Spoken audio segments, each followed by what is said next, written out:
hello everybody, welcome and namaste. My name is Brahmachari Vineet. I live in Chandigarh with the rest of the monks, and I'm so glad we're able to connect this way today for a satsang on the topic of new beginnings. And of course, the full title is Lord Ganesha to New Beginnings.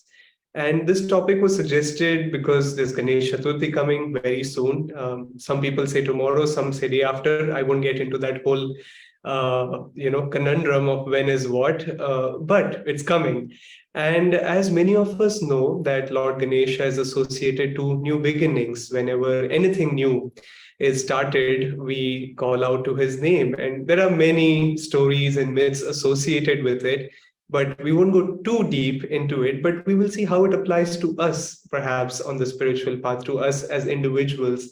How can we perhaps make new beginnings, or what are things which might help us in making newer beginnings? But before we go too deep into the philosophy, I thought let me start with a story. And this is a very funny story, and you might have fun listening to it. And there might be a little bit of a lesson behind it too. And if there is no lesson, then forgive me for it, but it's still worth it. And this is the story, of course, related to Lord Ganesha, but not from his life, but from the life of one of my brother monks. And there was a time when the monks used to travel. We used to live in Pune, and the monks used to travel to Mumbai every week. And Maharashtra, for those of you who may not know, is a place where this festival is, celebrated with its full guts. So, and it just really, the streets are blocked. There's huge idols of Ganesha, and just there's a festive environment in the air. Just there's festivity in the air. So anyways, without getting too much into it, and this is before a time when even I joined the monastery. So these brother monks of mine were going, they were traveling in the car, and it so happened that they decided, as it happens in India, they decided that, why don't we take a shortcut? Why don't we there's a no entry, but if we go into this no entry, even though it's a one way, we will save a lot of time. So let's just get into the no entry. And say, so they got into the no entry, and lo and behold, there was a police officer there, a traffic cop. And he stopped them, and he saw that these guys were wearing, monk robes, and he said, come out. And he took them aside, and instead of, you shouldn't have broken the law and this and that, the conversation started towards spirituality. And he said, there are so many gods. There is Ganesha, there's Saraswati, there's Lakshmi, there's Shiva, there's Vishnu, there's Buddha, there's Krishna. There's just so many gods. Who is the greatest God? Who is the greatest God? And remember, the context is he's in Mumbai. This whole scene is happening in Mumbai. And my brother monk explained that, they are all different forms of God, but behind the form, it's the formless, the infinite, which is expressing itself through these different forms, and that these different forms are symbolic. They are ideals of different principles. They represent various aspects. And that is why we can't say any God is the greatest God, but it's the one God which is behind all of these forms, the infinite, which is the true God, really. And it is formless, it is behind all these forms. And the traffic cop listened very, intently to this brother monk of mine. And so then my friend asked, so did you understand? He said, yes, I understood. And what did you understand? My friend asked. And he said, I understood that Ganesha is the greatest God. And my friend was like, oh my God, this whole thing, despite explaining, just did not go anywhere. But he still said, yeah, that can be true. That can be true. And the traffic cop gave him a warning, and he sent them off. And it was the end of the conversation. So anyways, the point being I started with this was because many times one could get stuck with the form that, this is the form and this is so and so. And, like, for example, this question I've been asked so many times that, if I pray to Ganesha, will Shiva get angry with me? If I pray to Shiva, will Vishnu get angry with me? Will they be like, are they lacking attention? Or even in our own lineage, you see all these gurus, and it's just like, if I feel a connection with Yogananda, but I don't really pray to the other gurus. So will they get upset with me? Are they not happy with me that I don't pray to them? I pray only to Yogananda, or I pray only to Babaji. Well, the point is, they are all one with God. They are one with the infinite consciousness. So it doesn't matter. There is, on the outward form, yes, Babaji is separate from Yogananda. Yogananda is separate from Lahiri Mahashaya. But since we live in this dual world, there is a difference. But behind it all, they are all one. Like Yogananda ji said, when you become one with God, you are God. So it's a misunderstanding sometimes that, if I pray to him, he will get upset or she will get upset. Like, for example, Swami Kriyananda was once giving a satsang, and he was asked, so do you visit other saints also? Like, Yogananda is your guru. Do you visit other saints also? And he said, yes, of course. I have visited other saints. I've visited Anand Mahima. I've visited other saints in India. This is like 50 years ago, almost this conversation was happening, I believe, or at least 40 years ago. So anyways, he said, yeah, I've visited other saints, and it's an inspiration. And this devotee asked, but why? Why do you need to visit other saints? There is Yogananda there. Why you don't have to visit other saints? And he said, but why not? What is the reason why not to visit other saints? And now here is a very thin line of difference between instruction and inspiration. And that's not the topic of our satsang today, so I won't go very deep into it, but I will touch upon it. And Swami Kriyananda ji clarified that there is a difference between taking inspiration, and there is a difference between taking and versus taking instruction. So yes, we can take inspiration from all sources, wherever we get inspiration from, but it is not right to then like suddenly be like, oh, it is all the same, and now I'll practice all techniques of all paths. I'll practice Kriya also. I'll practice this Kriya. I'll practice this meditation technique. I'll practice that meditation technique from that guru. And it's not that they are different, they are all the same essentially, but unless we are one with God, we cannot say that it is all the same. Once a person has climbed the mountain, he can say that all sides lead to the same top of the mountain. But until you are on the top of the mountain, it makes no sense to say that, yeah, it's all the same, because you're still halfway through the journey. So, in fact, Yogananda ji himself advised, and we also advise that, in the beginning of the spiritual path, it's advisable not to, just practice multiple things or even try different things. It's good to get steady and firm on one path at a time, and then then you can see the similarities. But if you're not firm and strong, don't have a strong foundation on one, if we don't, not you, if anybody doesn't have a strong foundation on one path, then it becomes harder to also see the resemblance between the different paths. So that's, anyways, not going too much into it. It might, if you're interested in reading, it might be a good thing to read from Swamiji's book, Religion in the New Age. And I think the name of the chapter is Instruction, or the name of the essay is Instruction versus Inspiration. But let's take a step back and actually dive into new beginnings and to Lord Ganesha himself. And I thought, why not tune into Swami Kriyanandaji's words, which he had written about Ganesha. He had written a book called a Hindu Way of Awakening. And over there, he shows how basically these outward forms and outward symbol really signify some deep spiritual aspects of the spiritual path. So he talks about Ganesha in this book, and I'll have to give me a moment. I'll have to search about it. I lost it. Oh, there it is. Yeah. So this is a little reading which Swamiji writes, and you can listen to it. Yeah.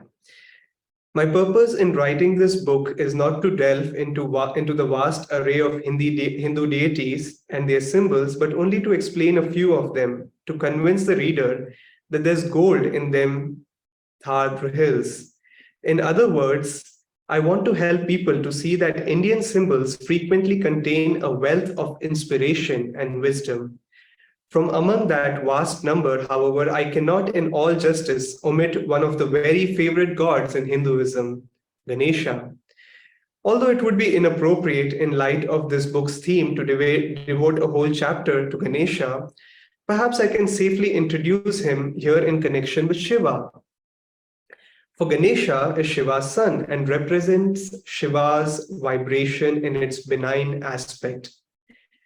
The Hindu worships Ganesha as the destroyer of obstacles. He seeks his help before every undertaking and his blessings on his own prosperity and well being. To tell many a Hindu that Ganesha is only a symbol would be to risk a Shiva like reaction of the most negative kind.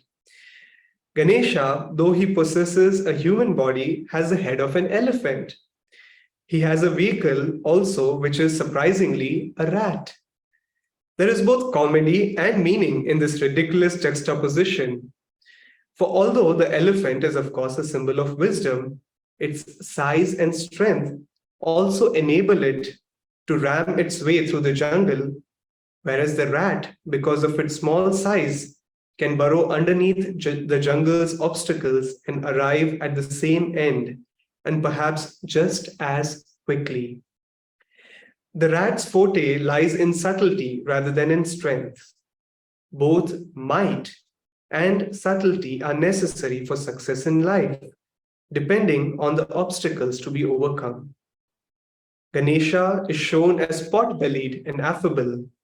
The pot-belly indicates affluence, the affability, beneficence, these being the blessings his votaries ask of him. And then this is one last thing Swamiji writes about Ganesha here. Meditation on Ganesha helps us above all to invoke positive Shiva qualities in ourselves whenever we are beset by life's difficulties. So very, very interesting. That's a reading. It was a slightly long reading which I took, but something one could meditate on. And again, these things, yes, are symbols, but behind them is deep inspiration and wisdom, just like what we read. Now, how do we apply this? Like Swamiji writes that, Ganesha is often invited when we start, I'll not read it again, but anyways, we all know that, Ganesha is invoked when we start a new project. And we always want to start something new in our life. And we are always thinking of, now I will do this. At least that's the case with me. Now I will try to improve my meditation in this way. Or now I will wake up this early. Or now I will do so and so. Just trying to do something new, something creative. But the trouble is, every time something new I've tried to do, very often it starts and then it kind of dwindles and then it slips out, and then I like, okay, I'm back in my old pattern and old rhythms, and just it almost made no difference at all, I feel. And it just gets so frustrating sometimes. It's just like, come on, can I not just get one little thing going? And I hope I'm not just speaking for myself. I hope some of you can at least relate to it, that when we try to make changes in life, it's not that easy as we might hope for it to be. And this is something which I've shared in a few classes recently, and I've also heard Neha Swami Jyotish, who's the Dharmachari of Ananda Sangha, share about it. And this is an inspiration and a story he took from the British group of cyclers, the British cyclists, basically, who were trying to, attend these professional cycling competitions, and for 100 years, from 1908 to 2007, they won 0 awards, held basically no position in the world, or in the cycling world. In fact, they had such bad reputation that at a point, the people who sell cycling gear, even including cycles, they did not want to sell cycles to these British cyclists, because they thought if we sell them, it creates a bad brand value for us.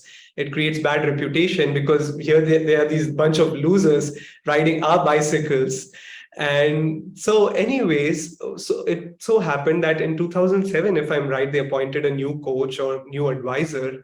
And basically, this new advisor had a philosophy which I think we can apply into our spiritual path also whenever we are trying to make a new beginning.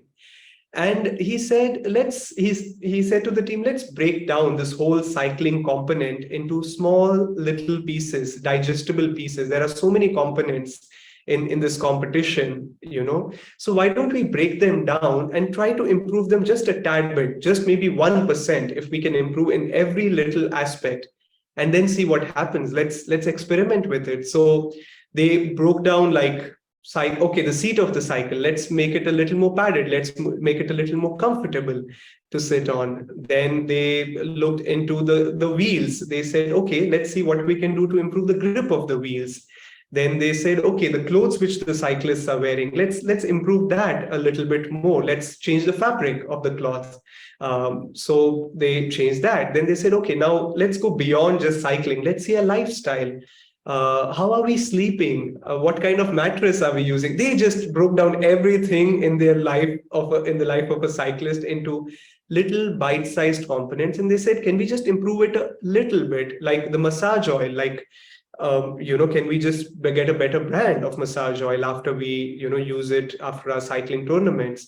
So, anyways, they broke it down into these little components, and guess what happened? Just in 5 years' time, here is a team which had lost for 100 years straight, and just in 5 years, making little changes, they won more than 100 world and Olympic championships combined. They won 100 different medals and positions, and they broke many world records. I don't know the details exactly of it, but you can look it up online. But the point being that many times, at least that has been the case with me. I don't know how you operate on this, but I'm like, if I'm like trying to do something big, or something new, I'm like, I'm going to do this big thing, or I'm trying tomorrow, I'm going to meditate 3 hours, or I'm going to meditate 5 hours, or from tomorrow, I'm going to wake up at 3 a.m., or I'm going to wake up at 3:30 a.m.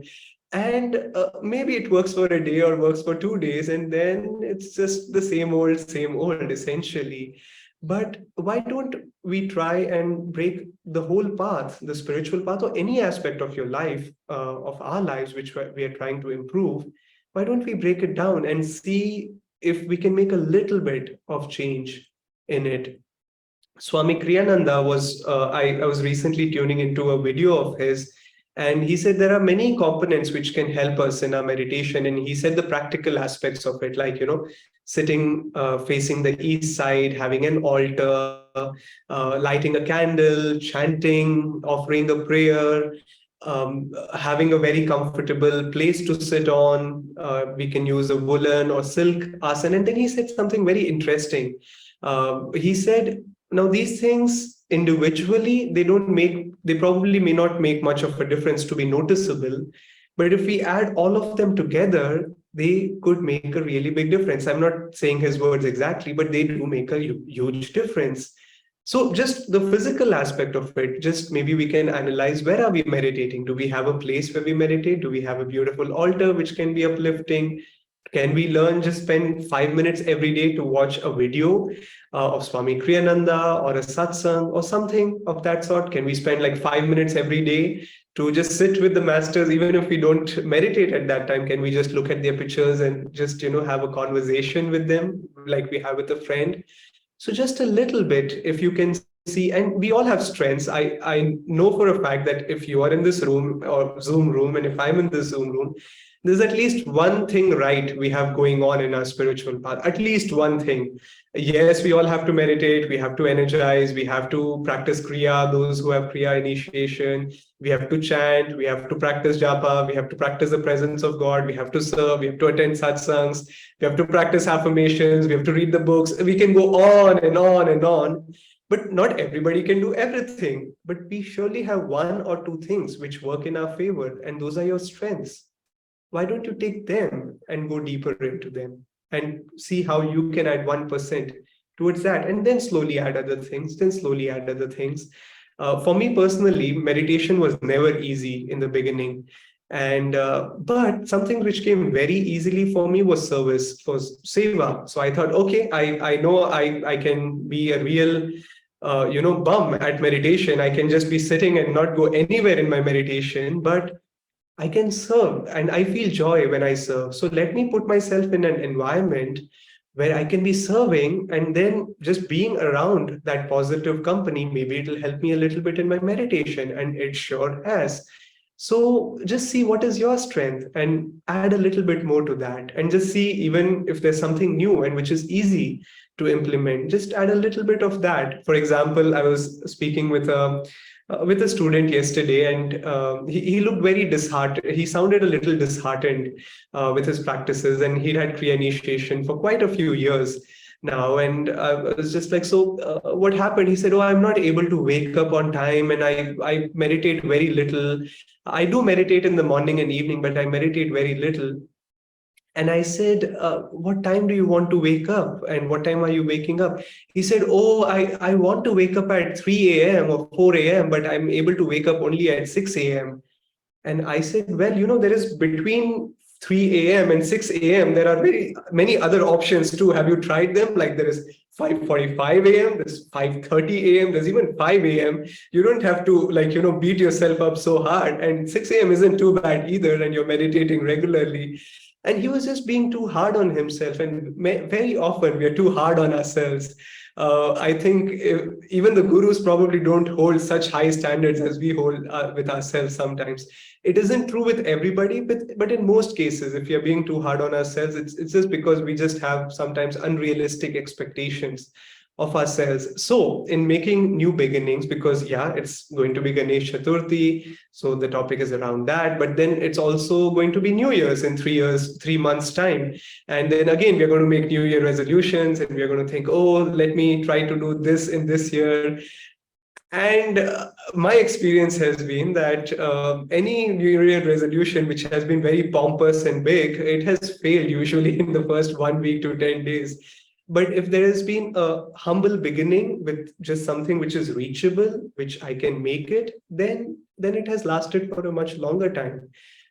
So it reminds me of a story from Paramhansa Yogananda ji's life, where he had a dream. And in this dream, and let me see how much time I have before. Okay, there is some time where I can finish this dream of Yogananda ji. So in this dream, Yogananda ji was a young boy. He was Mukunda, which was his boyhood name. And in this dream, he saw that he was in this busy marketplace in a town in the Himalayas, I believe. And every time he would see that people would walk across to him, they would look behind him, high up, but behind him, and they would have this sense of joy and just happiness. And then just a moment after that, they would say, ah, and their gaze would fall down, and they would say, oh, but it's too high for me. This happened once, this happened twice, and this kept happening a few times. Like he was standing and people would walk up to him, and not up to him, but towards him, and he would see people walking behind and seeing behind him. There was something which people saw behind him, and they looked and they said, oh, so beautiful. Oh, but it's too high for me. And it kept happening. And Yoganandaji was like, what's happening over here? Or Mukunda was like, what's happening over here? He turned and he saw this beautiful mountain, and on top of that mountain was this beautiful gardens and just astral beauty, you might say. And he said, wow, it'll be so beautiful to be there. And he said, yeah, if I could be there, but oh, it's too high for me. It's just too high. It's too high for me. And then he said, wait a second. And because he had seen enough number of people doing that, and he was Yogananda, he said, well, it's too high for me, but I can put one foot in front of the other. है ना? We can all take one foot in front of the other. Yes, the goal is way too high. Yes, it is too far away, but we can put one foot in front of the other. We can add 1% after the next percentage. We can add one thing after the next thing, because even the journey in and of itself is very beautiful. It's not just that on top we have beauty and finally have found God, but even the way towards God is very beautiful if we approach it the right way. But if I become goal oriented, then I don't enjoy the journey that much. I'm just like, when will I find God? And when will I find God? But guess what? God is like, I'm right here. You just need to take your first step. And that is all what it takes. Just the new beginning, just the one step. And then the another next step, another new step, and another new step. Instead of saying, okay, I'm going to reach the mountain right today and now, which is possible if I have that spiritual stature, I could be where Yogananda ji's advanced disciples were, like Rajarshi Janakananda or Sister Gyanamata or many others. But I guess many of us are not, struggling with between Nirvikalpa and Sabhikalpa. We are, I mean, a little farther away from Samadhi. So why not, take baby steps, make little changes, and see what we can do. The whole spiritual path has just so many components, and we can see what I can do. It could be a little bit of chanting every day. If you don't know to play the harmonium, it could be some affirmations every day. It because one thing which happens why we get into old patterns is because we are just our brain is wired that when affirmations help a lot. So a little bit of affirmations every day could help too. Doing a little bit of satsang every day with a guru bhai or some seva. Anyways, it's up to you. I don't want to get too particular onto what to do and what not to do, but see, be creative in your 1% solutions. And who knows, by adding and taking one step in front of the other, as Yogananda ji said in that dream, we will one day find ourselves that we have reached the mountaintop. So, anyways, all the best with whatever your next 1% solution is, or your next step is. And I hope you have fun doing this. And a very happy Ganesh Chaturthi to all of you. Thank you. It was really, really fun sharing. So, Jai Guru. And why don't we just close with a healing prayer? Let's just sit upright. Let's take a moment. Let's be quiet, inward. And before we even go to a healing prayer, maybe you can feel or see for yourselves what are the one or two things you could do which would add. It doesn't have to be something grandiose, something big, something huge. It can be just one step towards God, towards Divine Mother. As Swami Kriyanandaji would often say, if you lift one hand towards God, He will drop two towards you. He'll lift you up.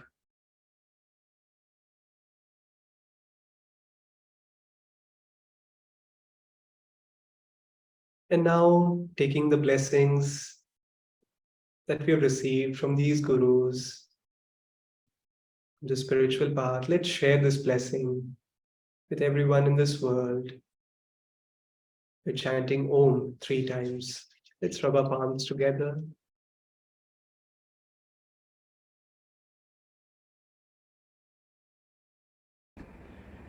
Om.